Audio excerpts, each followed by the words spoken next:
निर्भीड निष्पक्ष उटंकनाचा बुलंद आवाज, राजसत्ता न्यूज। संगमनेर तालुक्यातील साकूर गावात काही दिवसांपूर्वी दोन चोरट्यांनी चोरीच्या उद्देशाने संतोष देवकाते याला चाकूने वार करून त्याच्याजवळील मोबाईल व रोख रक्कम घेऊन पसार झाले होते। यातील एक जणास स्थानिक गुन्हे शाखेने सापळा लावून ताब्यात घेतले आहे, तर दुसऱ्याचा तपास सुरू आहे। सदर आरोपीकडून चौकशी केली असता त्याच्याकडून एकूण जबरी चोरी व चेन स्नॅचिंगचे 3 गुन्हे उघडकीस आले आहेत। स्थानिक गुन्हे शाखेच्या पोलिसांनी एकूण 41,100 रुपयांचा मुद्देमाल जप्त केला आहे।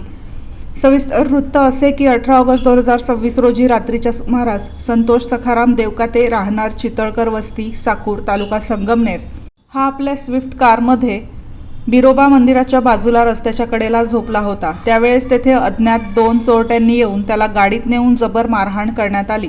त्याच्याजवळील रोख रक्कम मोबाईल चोरी करून पसार झाले। दरम्यान चोरट्यांनी संतोष देवकाते याला डोक्यात व मानेवर सुरीने वार करत जबर जखमी केले होते।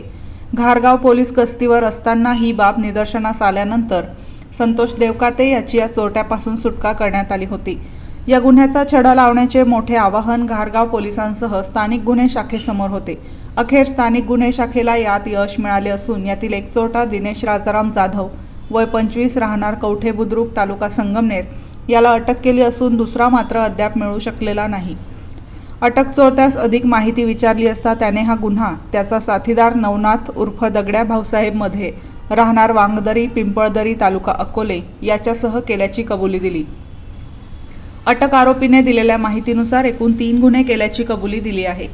बोटा गावात जुलै 2026 मध्ये एका महिलेच्या गळ्यातील सोने जबरदस्तीने हिसकावून पसार झाले होते। तसेच काही दिवसांपूर्वी माहुली घाटात पाणी पिण्याचे कारण करून घरात घुसला व वृद्ध महिलेला चाकूने मारहाण करून तिच्या गळ्यातील मंगळसूत्र चोरून नेल्याची माहिती या चोरट्याने पोलिसांना दिली आहे। गोपनीय बातमीदार व तांत्रिक विश्लेषणाद्वारे तपास करण्यात आला। यावेळी तपास करत असताना स्थानिक गुन्हे शाखेने कवठे बुद्रुक ते घारगाव रस्त्यावर सापळा लावला असता आरोपीने पोलिसांना पाहून मोटरसायकल रस्त्यातच सोडून धूम ठोकली। पोलिसांनी पाठलाग करून या दिनेश जाधव याला अटक केली।